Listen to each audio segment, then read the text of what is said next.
Buenos días, compartimos el reporte número 65 del Ministerio de Salud de la Nación sobre la situación en relación a la pandemia por el nuevo coronavirus, las medidas implementadas, las recomendaciones y la situación actual. Según la información recibida por el Sistema Nacional de Vigilancia en Salud, observamos que son 2.571 los casos confirmados en Argentina, 128 en las últimas 24 horas.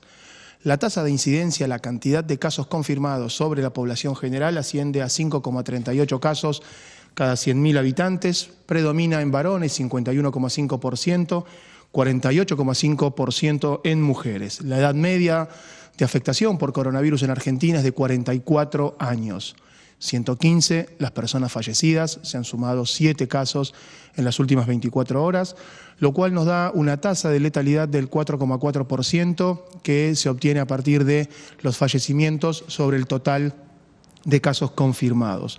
La tasa de mortalidad general sobre población asciende a 2,5 fallecimientos por cada millón de habitantes. 71 es la edad promedio de las personas fallecidas y en el 68% de los casos se trata de varones. 32,8% de los casos confirmados están relacionados con un viaje previo, 35% por un contacto estrecho con alguien que ha tenido COVID-19 y el 18,6% por transmisión comunitaria en la cual no se identifica el nexo directo con un caso o un viaje.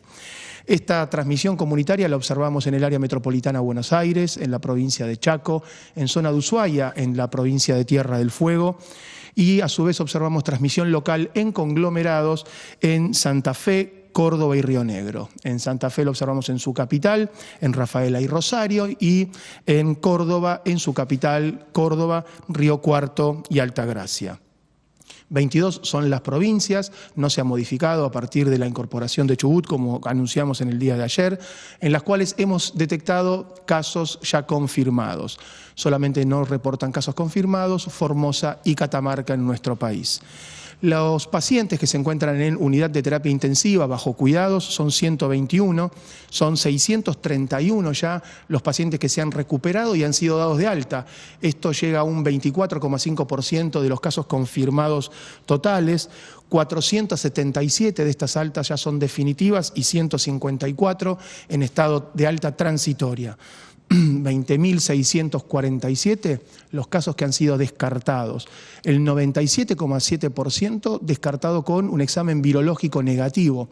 En cambio, el porcentaje restante porque no cumplían criterios epidemiológicos para definirlos como casos. En Argentina, a la fecha de hoy, se han realizado 26.457 test diagnósticos, de los cuales 2.083 se realizaron en la fecha de ayer. De esta cantidad de test totales de la fecha de ayer, el 9% se ha realizado en el Instituto Malbrán, el resto en la red de 140 laboratorios que forman parte de nuestra red descentralizada público-privada a nivel nacional. La relación de test por cada millón de habitantes asciende a 583 y el porcentaje de positividad de 11,07% y descendiendo. Esta situación a nivel nacional se da en un contexto internacional, según la Organización Mundial de la Salud, en la cual más de 1.914.000 personas han sido afectadas por coronavirus, 123.000 los fallecidos a nivel mundial, 673.000 los casos afectados en el continente americano, y 27.336 los casos que han fallecido en América. Seguimos analizando la información, seguimos con los casos confirmados con un promedio de 44 años en las personas más jóvenes, seguimos con el impacto negativo en relación a los fallecimientos en las personas mayores de 60 años, con una edad media de 71 años, con el porcentaje estable entre las personas que tienen antecedentes de viaje y los contactos estrechos, bajando siempre un poquito los que tienen antecedentes de viaje.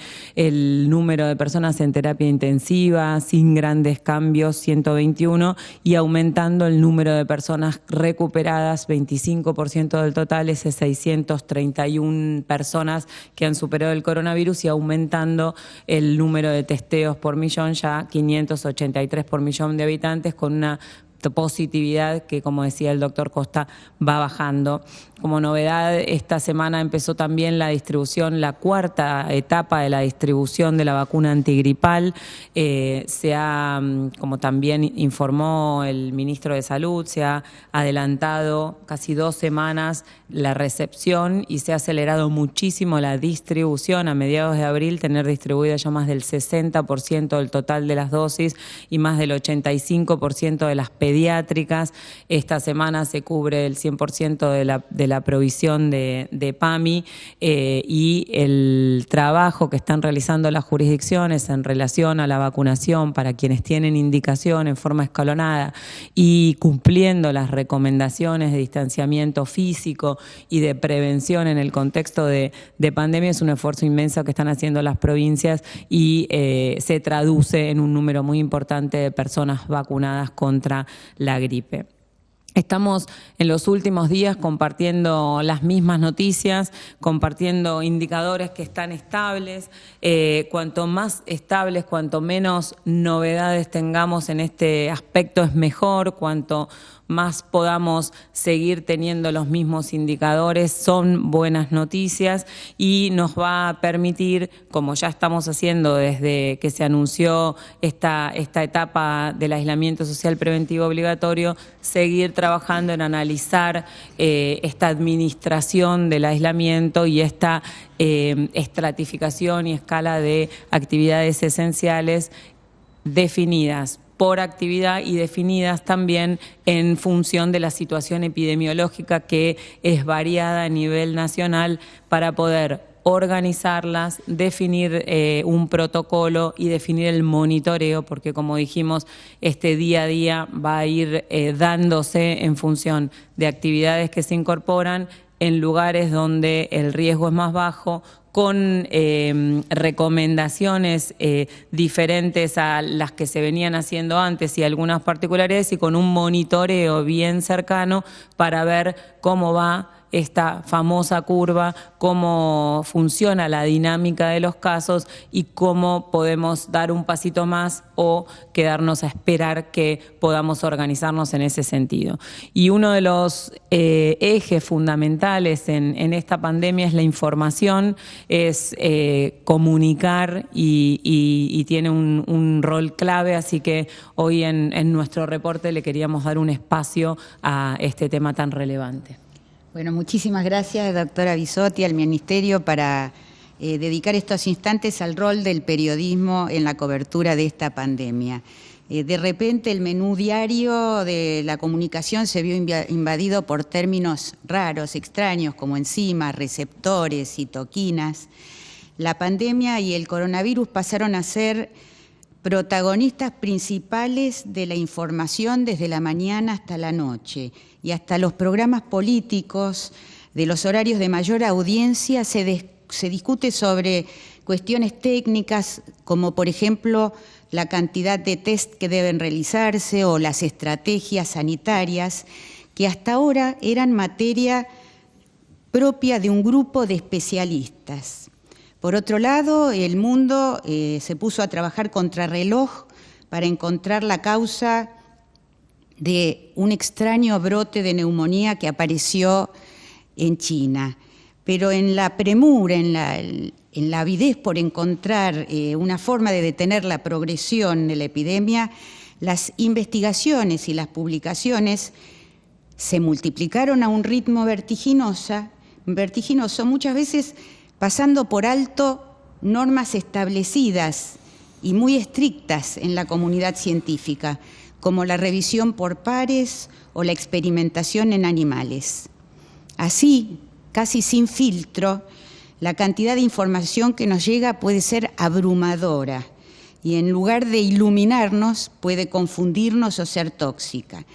Por eso la Organización Mundial de la Salud advirtió sobre el peligro de esta infodemia. Por su impacto en la salud de la población, sabemos que estos temas requieren un cuidado especial y también conocer cómo funciona la ciencia y la investigación. Con nuestras palabras podemos producir hechos y llevar a decisiones erróneas. Como sabemos los periodistas científicos que nos entrenamos para el tratamiento de estos temas, es fundamental conocer estas materias, cómo se hace un estudio clínico o cómo se trabaja en el mundo científico para no difundir falsas promesas o tratamientos mágicos. Tenemos que ser precisos cuando informamos sobre resultados preliminares, in vitro o en animales.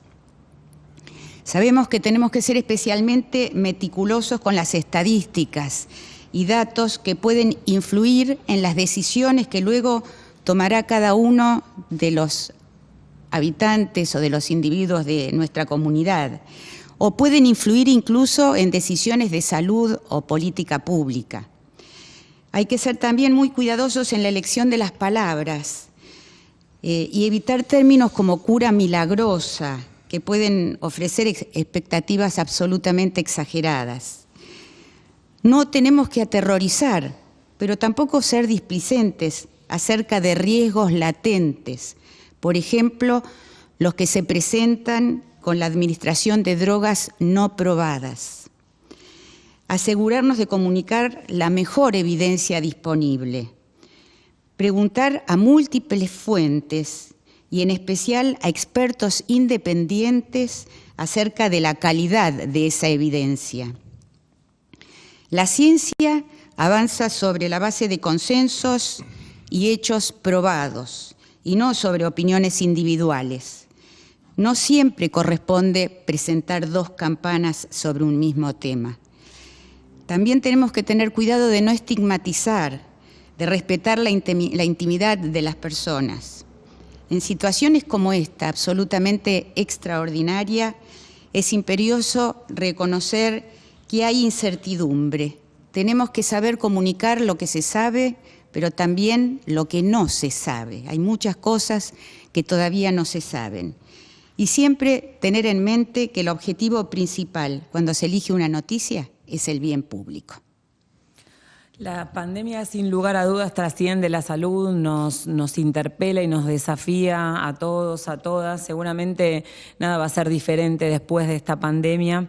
Y como decía Nora, realmente no muchas veces la ciencia, los médicos, las médicas, los expertos y las expertas hemos dicho tantas veces no se sabe.